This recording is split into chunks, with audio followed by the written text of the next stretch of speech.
નમસ્તે મિત્રો, સ્વાગત છે તમારું લર્નિંગ્સ યુટ્યુબ ચેનલમાં. મિત્રો, આજે આપણે ધોરણ 6ના શબ્દાર્થ જોઈશું. પેલું છે ખંભા. ખંભા એટલે થાય ખભા. સરોવર તો કુદરતી રીતે બનેલું સરોવર અથવા તળાવ. વિશાળું તો વિશાળ અને ઘણું મોટું. રળિયાત તો સુંદર. તરણું તો તણખલું. નાદ તો સામાન્ય રીતે મધુર લાગતો મોટો અવાજ. સોગાદ તો ભેટ. આજ્ઞા તો રાત્રિના અંધકારમાં ટમટમતું જીવડું. ત્રાડ તો ગર્જના. હંકારે તો હાંકે અને ચલાવે. શૂર તો સ્વર અને અવાજ. શબ્દ સમૂહ જોઈએ. રાત્રિના અંધકારમાં ટમટમતું જીવડું તેને કહેવામાં આવે છે આજ્ઞો.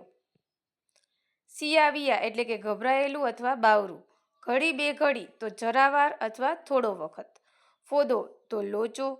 કકડાટ તો કજિયો, રડારોડ અને કલ્પાંત. ગમગીન તો ઉદાસ અને ખીન. યાચના તો વિનંતી અથવા પ્રાર્થના. હદપારી તો હદપાર કે હદ બાર થવું. હાંફળું ફાંફળું તો ગભરાયેલું અથવા બેબાકડું. ચિત્કાર તો ચીસ. કસદાર તો રસાળ. રૂઢિપ્રયોગ જોઈએ. મોંમાંથી પાણી છૂટવું એટલે કે ખાવાની ઈચ્છા થવી અથવા મોંમાં લાળ છૂટવી. ઘાણ નીકાળી જવો તો થશે ભયંકર સંહાર થઈ જવો અથવા પાયમાલી થઈ જવી. હસવામાંથી ખસવું થવું તો મજાક કરવા જતાં ખરાબ પરિણામ આવવું. અભિમાન ઓગળી જવું તો ગર્વ જતો રહેવો. ગેલમાં આવી જવું તો આનંદમાં આવી જવું. નવજીવન એટલે કે નવું જીવન. બપૈયો ચાતક.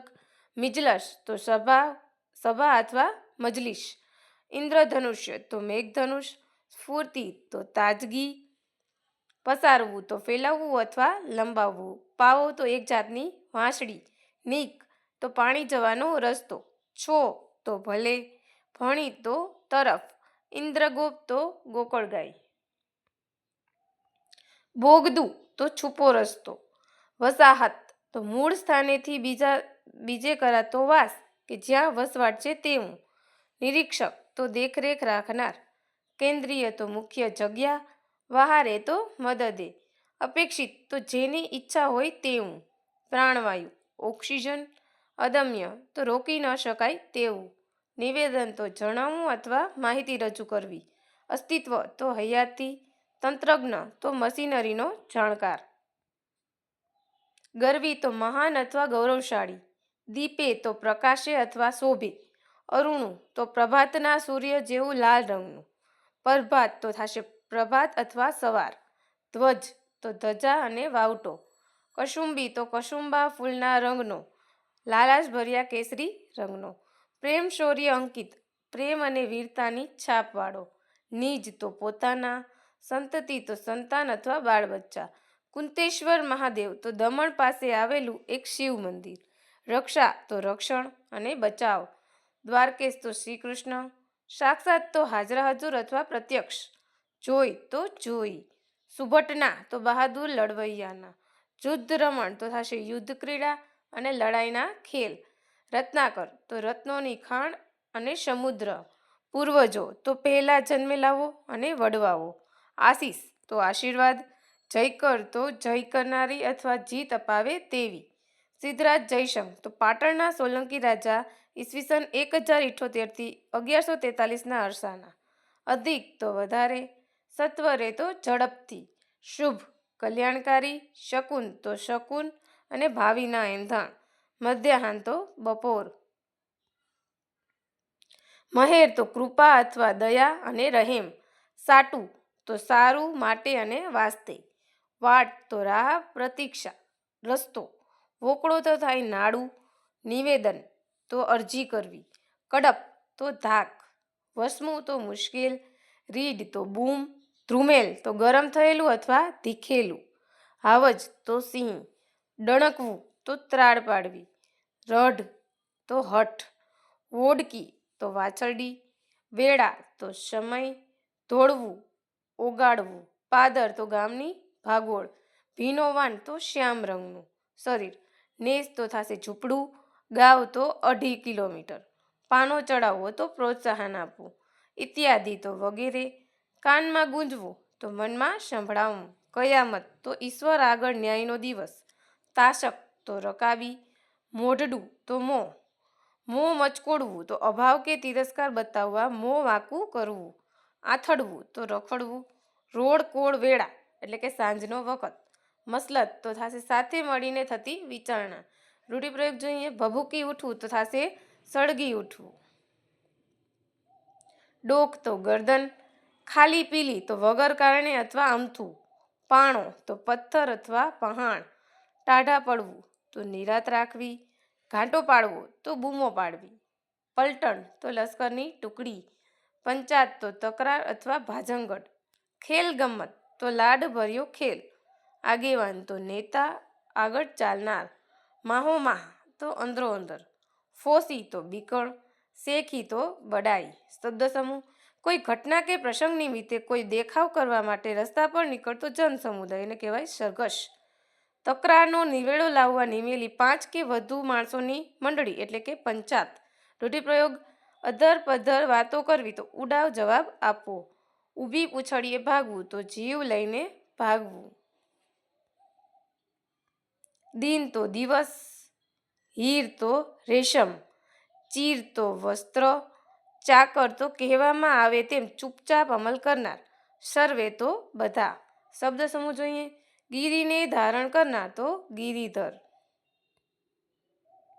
ટપારવું તો ટકોર કરવી, મહિમા તો મહત્તમ અથવા કીર્તિ, ફૂટી બદામ તો સાવ તુચ્છ વસ્તુ, મિથ્યા તો નકામું અને ફોગટ, પ્રથા તો રીત, તરંગ તો કલ્પના અને મનના વિચાર, આભાસ તો ભ્રમ અથવા ખોટો દેખાવ, ફલાણો તો અમુક, મોહ તો આસક્તિ, ટાંટિયા તો પગ.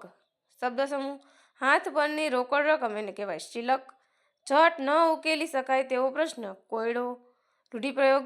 લહે લાગવી તો લગની લાગવી, આંખ ઉઘાડવી તો બરાબર જણાવવું અથવા સમજવું, ભીખના હાંડલા ફરવા તો અત્યંત નિર્ધન હું, કહેવત કાળા અક્ષર કુહાડે મારવા તો નિરક્ષર હું.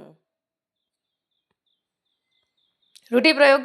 ઉચાળા ભરવા તો ઘર બહાર ખાલી કરીને નીકળી જવું કે ભાગવું, પગરણ માંડવા શરૂઆત કરવી, બે પાંદડે થવું સુખી સંપન્ન થવું, નેવાના પાણીએ હાથ ધોવા કોઈની ઉદારતાનો દુરુપયોગ કરવો, મનમાં ગાંઠ વાળવી તો નક્કી કરવું, દાંડાઈ કરવી તો કામચોરી કરવી અથવા આળસ કરવી, વહાણા વાઈ જવા સમય જતો રહેવો, લાગમાં આવવું એટલે કે તક મેળવી અથવા બરાબર કબજામાં આવવું, તેડું મોકલવું તો નોતરું મોકલવું અથવા બોલાવવું, ભો ખોતરવા માંડવું, નીચું જોઈને ઊભા રહી જવું, અક્કલનું તાળું ઉઘડવું બુદ્ધિ આવવી. સીમાડો તો ગામની હદ, પાગડીપનો તો પાઘડીનો જેવો વિસ્તાર, અમી દ્રષ્ટિ તો મહેરબાની અથવા મીઠી નજર, વેરાન તો ઉજ્જળ, વસાવાયા વરણ તો ગામ તરફથી પસાયતા, આપી વસાવેલી જાતિ, વાજળી તો પવનનું વાવાઝોડું, બાચકું તો નાની ઘાસડી, વચાર્યા તો વિચાર, હાટડી નાની દુકાન, ભોં તો જમીન, મૌર્ય તો પહેલા, સંધ્યા તો બળદની એક જાત, પાણિયાળા બળવાન, નરાતર તો નર્દમ અથવા નર્યું, સંધાય તો બધા અથવા સૌ, ખમતીધર શ્રદ્ધર પૈસાદાર, ખોરડું તો ખોલી ઓરડી માટીની ભીતનું નાનું ઘર, સોસરો તો આરપાર જવું વચ્ચે થઈને, ઘડીસાત તો તરત લગી જવું, વેતરવું તો બગાડવું, મલાજો તો મર્યાદા. શબ્દ સમૂહ. મૃત્યુની જાણ કરતો પત્ર કાળોતરી, મરણ પછી 12મા દિવસે થતી વિધિ તો એને કહેવામાં આવે છે કારજ. કહેવતો. કપાળમાં ઉગે વાળ તો ભાલમાં ઉગે ઝાડ, એનો મતલબ થાય છે સાવ ઉજ્જડ જ્યાં ઝાડ પાન જોવા ન મળે. આપણે વેત નમીએ તો કોઈ હાથ નમે, થોડુંય માન આપીએ તો સામેથી વધુ માન મળે. ઉજ્જડ ગામમાં એરંડો પ્રધાન, બહુ સારી વસ્તુ ન મળે ત્યાં ઓછી ખરાબ પણ સારી ગણાય, વાઢ કાનને આવીએ સાન, અનુભવે બધું સમજાય.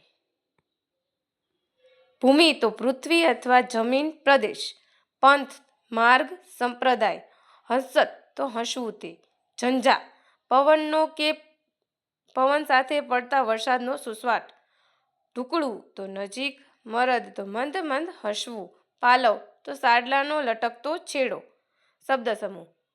પવન ભરાઈને વહાણને ગતિ મળે તે માટે વહાણના થાંભલાને બાંધવામાં આવતું જાડું કપડું તો એને કહેવાય સઢ, થાંભલાના જેવું ઉચ્ચ ચણતર તો એને કહેવામાં આવે છે મિનારો, પવનના કે પવન સાથે પડતા વરસાદના સુસવાટા એને કહેવામાં આવે છે ઝંઝા. જ્યાં 3 રસ્તા મળતા હોય તે સ્થળ તે એટલે કહેવાય ત્રિભેટો. સામર્થ્ય બળ, શક્તિ, પ્રતાપ અથવા તાકાત. શિબિર તંબુ, લશ્કરી સૈનિકોને રોકવા માટેની જગ્યા. મહારથી મોટો લડવૈયો, યુદ્ધમાં કુશળ. ચક્રાકાર ચક્ર જેવા આકારનું. માનવતા મનુષ્યપણું, માણસાઈ. વિષાદગ્રસ્ત શોકમાં પડેલું. પુત્ર વિયોગ એટલે કે પુત્ર ગુમાવ્યાનું દુઃખ. શિરે હું માથે હું. મૂઢ તો મૂર્ખ અથવા ઠોઠ. નિઃશબ્દ શાંત અથવા શબ્દ વિનાનું. ધાવું તો ધસી જવું, સંસ્કૃત ક્રિયાપદ. ધાવ તો એટલે કે દોડવું. નિશ્ચલ સ્થિર. રૂઢિપ્રયોગ ભભૂકી ઉઠવું, સળગી ઉઠવું. મૌન સેવવું તો મૂંગું રહેવું અથવા ચૂપ રહેવું. આંખોમાં આંખો પોરવવી, એકબીજાની સામે એકધારું જોવું. રોમ રોમ સળગી ઉઠવા, ખૂબ ગુસ્સે થવું. શબ્દ સમૂહ હરાવી ન શકાય તેવું તો અપરાજય, જેનો ઈલાજ ન હોય તેવું તો અસાધ્ય. જવ તો એક પ્રકારનું અનાજ. મુનિમ પેઢીનો મુખ્ય ગુમાસ્તો, મુખ્ય કારકુન. કેસર તો એક વનસ્પતિ, તેના ફૂલની અંદર વચ્ચે ઉગતો સુગંધીદાર તાંતણો. સિંદૂર તો પારો, શીશુ અને ગંધકની મેળવણીનો લાલ ભૂકો. કટોરો તો વાડકો. ભંગ તો ભાંગ. ખેપ ધોબીને ધોવા આપેલા કપડાની ગાંસડી. પર દુઃખ ભંજક, બીજાના દુઃખનો નાશ કરનાર. ચપકો તો ડામ. કાંદો તો ડુંગળી. સડેખમ શરદી. હિતેચ્છુ તો ભલું ઈચ્છનાર. છેડવું તો અટકચાળું કરવું. રૂઢિપ્રયોગ પૂળો મૂકવો તો સળગાવી મૂકવું અથવા નાશ કરવો. શબ્દ સમૂહ શરીર ઉપરની વાઢકાપની ક્રિયા કરવી તો નસ્તર. પાપણના મૂળ આગળ થતી ફોલ્લી તો એને આંજણી. કદી નિષ્ફળ ન જાય તેવું તો રામબાણ. વાટ તો રસ્તો. ઉચાટ તો ચિંતા અથવા ફિકર. ડરામણું તો ભયાનક. જંગ તો યુદ્ધ. પાય તો પગ. સબોસબ તો ઉપરા છાપરી અને ખાડે તો અટકાવી. ટંક તો નક્કી વેળા, જેમ કે ખાવાનો કે દોહવાનો. ભાથું તો ભાતું, મુસાફરી કે કામના સ્થળે સાથે લીધેલું ખાવાનું. ઇસ્પિતાલ તો દવાખાનું અથવા હોસ્પિટલ. પૂંજી તો દોલત. ચિત્ત તો અંતઃકરણ. લક્ષ તો ધ્યાન. પર્સ તો પાકીટ અથવા બટવો. દીનદયાળ ગરીબ પર દયા કરનારું. દીનાનાથ ગરીબનો બેલી. ગડમથલ તો મહેનત અથવા મથામણ. રૂઢિપ્રયોગ હૈયું ભારે થવું, દુઃખનો અનુભવ કરવો. મોઢું પડી જવું તો ઉદાસ થઈ જવું. જીવ બાળવો ચિંતા કરવી. વહારે ધાવું મદદ કરવી. અથથી ઇતિત સુધી, પહેલેથી છેલ્લે સુધી. પગે પાંખો આવવી, ઉત્સાહમાં આવી જવું. શબ્દ સમૂહ એક જાતનું રંગીન કે ભાતી ગળપાથરનું શેતરંજી. મંદિર ઇત્યાદિ સ્થળ નાસ્તા પાણી કે જમણ સાથે થતી ઉજવણી. વનભોજન મિજબાની એને કહેવામાં આવે છે ઉજાણી. કુંજ તો ઝાડ અથવા વેલાના પાંદડાથી થયેલી ઘટા. પોર તો ગયા વર્ષે. પેકવું તો જોવું. મોર તો આંબાનું ફૂલ. મંજરી તો મરવો, નાની કાચી કેરી. અંકોર તો ફણગો. ઘેરો નાદ તો વધારે તીવ્રવાળો અવાજ. મોકળું તો ખુલ્લું અથવા જગાની છૂટવાળું. રંજાડ તો કનડગત. કાયર તો ડરપોક. દન તો દિવસ. પરોઢ મળસ્કું અથવા વહેલી સવાર. ડાંગી તો ડાંગ પ્રદેશનું. કથિર તો કલાઈ અને સીસાની મેળવણીથી બનેલી ધાતુ. કેસરવર્ણું તો કેસર જેવા રંગનું અથવા કેસરી. હાથ ઉદ્યોગ હાથ વડે થતો ઉદ્યોગ અથવા હસ્ત ઉદ્યોગ. હેઠે તો નીચે. વનરાય તો વનરાજી. વૃક્ષોની લાંબી હાર. નિરખવું તો જોવું. શબ્દ સમૂહ ઇમારતમાં વપરાતું હોય તેવું લાકડું ઇમારતી. લાકડાની વખાર તો લાટી. હાંક તો દેકારો અથવા બૂમ. અભાગી તો કમનસીબ. હૈયું તો હૃદય અથવા દિલ. ચરણ તો પગ. આભ તો આકાશ. ઘનઘોર તો ગાઢું. વીજ તો વીજળી. શેરી તો સાંકડી ગલી. ફળિયું અથવા પોળ. કાનકુંવર કૃષ્ણ. ઝબકીને તો ચમકીને અથવા ચોકી જઈને, નિસરી તો નીકળી અથવા ચાલી, ઓઢિયાના તો ઓઢવાના, અંબર તો વસ્ત્ર, પીંજણી તો પૈડા પરનું ઢાંકણું, ધમડો તો બળદ કે વાછરડો, અમરા પર તો શું થાય સ્વર્ગ, છોડિયા તો છોડિયા, ત્રાંબાડું તાંબાના ત્રાસ, મોટી પરાત કે ઊભા કાનવાળો થાળ, જીવણ તો ઈશ્વર, કંઠેથી તો ગળેથી, દીનાનાથ ઈશ્વર, મશે તો બહાને, બજાવવું તો વગાડવું. પંથી મુસાફર, માર્ગ તો રસ્તો, સંગાત તો સાથ અથવા સોબત, સૃષ્ટિ તો વિશ્વ, ઘડી તો સમય. વાની તો વાનગી, આફત સંકટ, અલોપ અદ્રશ્ય, ટઠ્ઠું ઠીંગણો ઘોડો, પાંગડું આધાર ટેકા વિનાનું.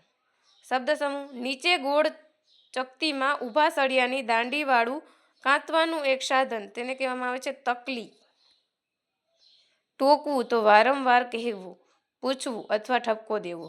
નિરીક્ષણ તો અવલોકન, નિષ્ણાત તજજ્ઞ, દ્વિજ પક્ષી, હર્ષ આનંદ, જિજ્ઞાસા તો જાણવાની ઈચ્છા, ભ્રૂણ તો અપરિપક્વ ગર્ભ, ઉષ્મા ગરમી અથવા હૂંફ, સેવવું તો પંખીએ ઈંડા પર બેસી હૂંફ આપવી તે. રૂઢિપ્રયોગ રચ્યા પચ્યા રહેવું અથવા એટલે કે થશે મશગુલ રહેવું.